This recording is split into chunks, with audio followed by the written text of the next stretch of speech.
Good morning, children.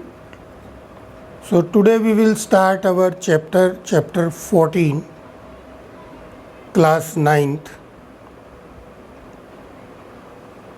NCERT, that is statistics.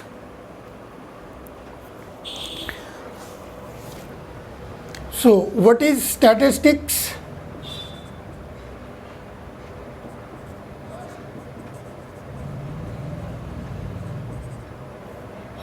Do you know what is statistics? So statistics is a branch of mathematics in which we collect the data, we organize the data, we represent the data, we analyze the data, and then we conclude the data and get some results, and later on we check these results with the actual one. So this is this kind of branch of mathematics जिसमें हम data collect करते हैं। और आजकल इसका बड़ा trend है। कोई भी कंपनी अपनी कोई मोटरसाइकिल या कोई कार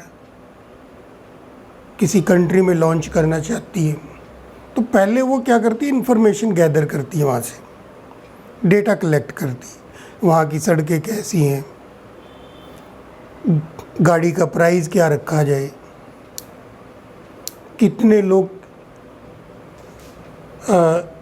इस सेगमेंट में इस गाड़ी को खरीदेंगे, लोगों की चॉइस क्या है, किस चीज़ को पसंद करते हैं। कुछ लोग लुक को पसंद करते हैं, कुछ स्पेस को देखते हैं। ऑलरेडी मार्केट में कौन कौन सी गाड़ियां हैं और वो कितनी कितनी बिक रही हैं और क्यों बिक रही हैं। तो ये सारी इन्फॉर्मेशन एक कंट्री में कोई दूसरी कंपनी गाड़ी लाना चाहती है तो ये इन्फॉर्मेशन गैदर करेगी, फिर उससे रिज़ल्ट्स निकाल ले जाएंगे, किसी ना किसी रिज़ल्ट पे पहुंचा जाएगा। तो ये जो सारा काम होगा, दिस इज़ कॉल्ड स्टैटिस्टिक्स। तो स्टैटिस्टिक्स में सबसे पहला वर्ड आता है, that is data. So what is data? That is any information, any information, किसी भी टाइप की इंफॉर्मेशन जो है, दैट इज़ कॉल्ड डेटा। अब इंफॉर्मेशन भी अल्फ़ाबेटिक हो सकती है, न्यूमेरिक हो सकती है, अल्फ़ा न्यूमेरिक हो सकती है। अल्फ़ाबेटिक मतलब जो इंफॉर्मेशन जिसमें सिर्फ अल्फ़ाबेट्स यूज़ हो रहे हैं। फॉर एग्ज़ाम्पल, मैंने क्लास में बच्चों के मदर्स नेम, फादर्स नेम की इंफॉर्मेशन कलेक्ट करी, वो अल्फ़ाबेटिक हो। और बच्चों के मैथ में, साइंस में कितने कितने मार्क्स आए, ये जो इंफॉर्मेशन कलेक्ट होगी, that is called numeric information. बच्चों के पास जो व्हीकल हैं उनके नंबर क्या हैं, ये इंफॉर्मेशन अल्फ़ा न्यूमेरिक होगी, यानी कि इसमें अल्फ़ाबेट्स भी यूज़ हो रहे हैं और न्यूमेरिक नंबर भी यूज़ हो रहे हैं। तो इंफॉर्मेशन तीन तरह की हमें रह सकती है। अब जो डेटा है वो जब तक यूज़ ना किया जाए तब तक वो रॉ डेटा होता है। तो रॉ डेटा मतलब अनयूज़ डेटा, जब तक हमने उसको यूज़ नहीं किया। और जब उसको यूज़ कर लेंगे, दैट इज़ यूज़ डेटा। इसी तरह से डेटा प्राइमरी भी हो सकता है, प्राइमरी डेटा, सेकेंडरी डेटा। तो ये कुछ टर्म्स हैं स्टैट के अंदर स्टार्टिंग में यूज़ होती हैं, प्राइमरी डेटा, सेकेंडरी डेटा। तो what is primary data? When the information is gathered bye investigator himself. जो इन्वेस्टिगेटर है, जो सारे मामले की जांच कर रहा है, इन्वेस्टिगेटर, अगर वो खुद डेटा कलेक्ट करता है तो उसको हम बोलते हैं प्राइमरी डेटा। मान लो मैं किसी क्लास का टीचर हूँ और मुझे मैथमेटिक्स में बच्चों की क्या परफॉर्मेंस रही ये देखना है, और ख़ुद मैं उस क्लास में जा कर के एक एक बच्चे से पूछता हूँ भी तुम्हारे कितने मार्क्स हैं, तुम्हारे कितने मार्क्स हैं। That is called primary data. लेकिन अगर मैं अपनी जगह किसी मॉनिटर की ड्यूटी लगा दूँ, क्लास लीडर की ड्यूटी लगा दूँ, या किसी और बच्चे की +2 के किसी बच्चे की ड्यूटी लगा दूँ कि 10th क्लास में जा कर के ये डेटा कलेक्ट करके लाओ, that will be called secondary data. So when the data is collected by investigator himself, primary data. When data is collected by some other person on behalf of investigator, that is called secondary data. तो data collect करने के बाद हमें करना होता है उसको use, और जब हम उसको यूज़ करते हैं तो उसको करना पड़ता है ऑर्गेनाइजेशन।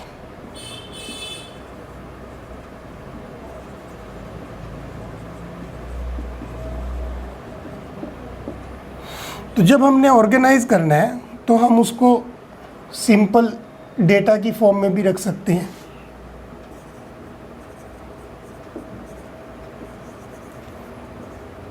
सिंपल डेटा कि एज इट इज़, जैसा भी डेटा दिया हुआ है रोल नंबर वाइज सारे बच्चों के नंबर लिखे हुए हैं, तो उसको उस फॉर्म में भी रहने देते हैं। या फिर हम उससे अनग्रुप्ड फ्रीक्वेंसी डिस्ट्रीब्यूशन की फॉर्म में रख सकते हैं। ये अभी मैं बताऊंगा क्या होता है अनग्रुप फ्रीक्वेंसी डिस्ट्रीब्यूशन।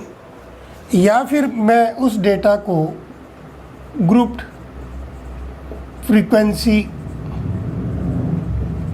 डिस्ट्रीब्यूशन की फॉर्म में भी रख सकता हूँ। अब इनके दूसरे भी नेम होते हैं, वो भी आपने याद रखने, क्योंकि वो मैं ज़्यादा यूज़ करता हूँ। दिस इज़ सिंपल सीरीज,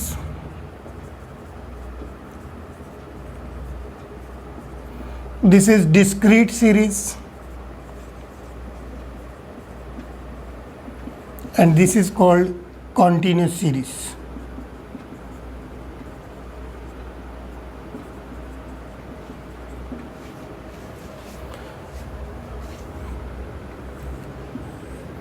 अब इसको समझ लेते हैं क्या होता है। अगर आपने मार्क्स कलेक्ट किए हुए XI उसको बोल देंगे और उसको हम हेडिंग दे देंगे मार्क्स। सपोज 10 मार्क्स का टेस्ट था, किसी बच्चे की 5 आए, 6 आए, 3, 2, 7, 1 रहने दो, 8। तो इस तरह से ये मार्क्स अगर एक ही लाइन में लिखे रहते हैं, then it is called simple series और सिंपल डेटा। अब अगर इन्हीं मार्क्स को मैं ऐसे लिख दूं, XI मार्क्स और FI नंबर ऑफ स्टूडेंट्स, मैंने देखा 2 या 2 से नीचे किसी के नंबर नहीं आए, तो 2 से स्टार्ट कर लेते हैं मार्क्स। 2, 3, 4, 5, 6, 7, 8, 9, 10, मैक्सिमम 10, क्योंकि 10 मार्क्स का टेस्ट था। तो 2 मार्क्स कितने बच्चों के आए? 5 के आए। 3 मार्क्स 4 स्टूडेंट के हैं। 4 मार्क्स 3 स्टूडेंट के हैं। 5 मार्क्स 10 स्टूडेंट्स के हैं। 6 मार्क्स 12 स्टूडेंट्स के हैं। 7 मार्क्स 7 स्टूडेंट्स के हैं। तो अगर मैं डेटा को इस टाइप से लिख लेता हूँ, इसी डेटा को एक तरफ मार्क्स और एक तरफ students, then it is called discrete series. और इन्हीं मार्क्स को अगर मैं ग्रुप बना करके लिख लूँ, marks 0 to 3, 3 to 6, 6 to 9, 9 and above, और इधर आगे नंबर ऑफ स्टूडेंट्स। तो अगर ग्रुप बना के मैं लिख लेता हूँ तो ये होगी कॉन्टीन्यूस सीरीज, यानी कि group frequency distribution. This is ungroup frequency distribution, this is group frequency distribution, continuous series, discrete series. तो इन सीरीज़ का हमें पता होना चाहिए, क्योंकि आगे चल के हम इन सीरीज़ को पहले पहचानेंगे और सीरीज़ को पहचान करके उसके अकॉर्डिंग जो फॉर्मूलाज हैं स्टैटिस्टिक्स में वो अप्लाई करेंगे। तो इनकी अच्छे से पहचान होनी ज़रूरी है। थोड़ा सा इस वाले पार्ट को और अच्छे से समझ लेते हैं, इस वाले पार्ट को, कि यहाँ पे जो ग्रुप्स आते हैं वो ग्रुप आपको इस तरह से भी मिल सकते हैं, 0 to 10, 10 to 20, 20 to 30, 30 to 40, 40 to 50। अगर इस तरह से ग्रुप आ रहा है तो इसका मतलब जिस बच्चे के 10 मार्क्स आए हैं उसको आपने यहाँ काउंट नहीं करना है, नेक्स्ट वाले में अपर लिमिट को क्या करना है, एक्सक्लूड करना है। 10 को यहाँ नहीं काउंट करना, नेक्स्ट वाले में काउंट करना है। 20 को यहाँ नहीं काउंट करना, नेक्स्ट वाले में। 30 को यहाँ नहीं काउंट करना, नेक्स्ट। इसीलिए इस सीरीज़ को हम एक्सक्लूडेड सीरीज़ बोलते हैं, excluded series, excluded continuous series, क्योंकि इसमें हम अपर लिमिट को एक्सक्लूड करते हैं। यही मार्क्स, यही ग्रुप इस तरह से भी बने हुए आ सकते हैं, 0 to 9, 10 to 19, 20 to 29, 30 to 39, 40 to 49, इस तरह से भी आ सकते हैं। इसको हम बोलते हैं included series, inclusive, exclusive, inclusive. Inclusive क्यों बोलते हैं? इसमें अपर लिमिट को इंक्लूड किया जाता है। जिसके मार्क्स 9 आए हैं उसको नेचुरली यहीं तक काउंट करेंगे, 10 वाले को नेक्स्ट में लेके जाएंगे। तो अपर लिमिट को क्या कर रहे हैं, इंक्लूड कर रहे हैं, इंक्लूसिव सीरीज। तो कई बार इंक्लूसिव सीरीज़ को एक्सक्लूसिव सीरीज़ में चेंज करना पड़ जाता है, आगे क्वेश्चन आएंगे। तो वो चेंज कैसे करेंगे? इन दोनों का डिफरेंस डिवाइडेड बाय 2, तो उसको हम बोलते हैं मीन डिफरेंस। मीन डिफरेंस निकालेंगे, lower limit minus upper limit of previous class. तो ये हो गया 10 - 9 डिवाइडेड बाय 2, 1/2 यानी कि 0.5। तो मीन डिफरेंस निकालने के बाद ये जो 0.5 है इसमें से लोअर लिमिट में से माइनस करना है और अपर लिमिट में ऐड करना है। तो ये हो जाएगा -0.5 to 9.5, 9.5 to 19.5, 19.5 to 29.5। तो इस तरह से आप देखोगे वो गैप ख़त्म हो गया। जो यहाँ पे 1 का गैप था, जहाँ पे अब ये ख़त्म हो रहा है वहीं से ये स्टार्ट हो रहा है, जहाँ पे ख़त्म हो रहा है वहाँ से ये स्टार्ट हो रहा है। तो इस तरह की एडजस्टमेंट हमें करनी पड़ती है, ख़ास तौर से जब हमने हिस्टोग्राम बनाना है। हिस्टोग्राम में गैप नहीं होना चाहिए। तो वो गैप कैसे ख़त्म होगा? ऐसे फ्रीक्वेंसी पॉलीगन बनाना है जो कि हिस्टोग्राम बेस्ड होता है, तो उसमें भी ऐसे करना पड़ेगा। तो कई जगह पे इसकी ज़रूरत पड़ेगी, जैसे जैसे ज़रूरत पड़ेगी बता देंगे इसमें। अब जो हमारी एक्सरसाइज 1 है 14.1, उसमें तो 2 ही क्वेश्चन है और वो एक्टिविटी टाइप से क्वेश्चन है। एक्सरसाइज 14.2 पे आ जाइए और वो स्टार्ट करनी है हमने। एक्सरसाइज 14.2 क्वेश्चन नंबर 1, जहाँ पर आपको एक तरफ दिए है ब्लड ग्रुप, किस किस बच्चे का ब्लड ग्रुप क्या क्या है, और उसको हमने ऑर्गेनाइज करना है उस डेटा को। तो हम क्या लिखेंगे? Blood group. पहले सारे ब्लड ग्रुप लिख लो किस किस बच्चे का। किसी का ए है, बी है, ओ है, ए बी है। ए बी ओ ए बी, बस ये 4 टाइप के ब्लड ग्रुप है। उसके बाद हम इसकी फ्रीक्वेंसी काउंट करने के लिए लगाएंगे टैली मार्क्स। तो टर्न बाय टर्न हमारी फिंगर हर एक के ऊपर जानी चाहिए, ये नहीं कि पहले सारे ए काउंट करें उतने टैली मार्क्स लगा दिए, दैट इज़ रॉन्ग मेथड। जैसे फर्स्ट नंबर पे ए है, फिर बी है, फिर ओ है। फर्स्ट नंबर पे ए, टैली मार्क यहाँ लगाएंगे, फिर बी, फिर डबल ओ, फिर उसके बाद A B, O A, O B, A B, O ए,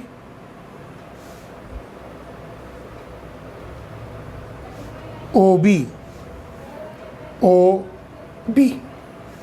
तो इस तरह से हमने टैली मार्क्स लगाना है। और जो फिफ्थ वाला टैली मार्क आएगा वो इस तरह से आएगा डाउनवर्ड, 1 2 3 4, फिफ्थ वाला ऐसे। तो जूनियर क्लासेस में आपने ये काम किया हुआ है। तो यहाँ पर आ जाएगी इसकी बाद में काउंटिंग करके नंबर ऑफ स्टूडेंट्स यानी कि फ्रीक्वेंसी, यहाँ पर फ्रीक्वेंसी आ जाएगी, काउंट करके लिख देंगे। तो ये हमारा टेबल तैयार हो जाएगा। यहाँ पर टोटल आ जाएगा 30, क्योंकि 30 स्टूडेंट्स है, 30 से कम या ज़्यादा आपका टोटल नहीं आना चाहिए।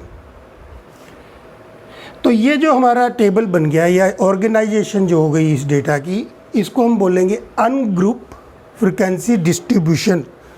आप देख सकते हो ये XI है और ये FI है, और इसकी पिक्चर डिस्क्रीट सीरीज़ यानी कि अनग्रुप फ्रीक्वेंसी डिस्ट्रीब्यूशन से मिल रही है।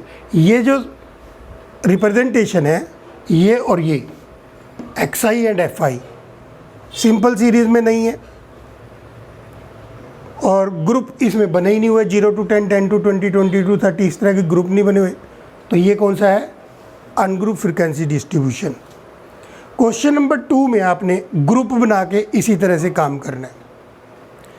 तो आज के लिए इतना काफ़ी है, बस क्वेश्चन नंबर 2 करना है आपने 14.2 का, क्वेश्चन नंबर 1, और आगे अगर आप कर सकते हो तो ट्राई करना। Thank you.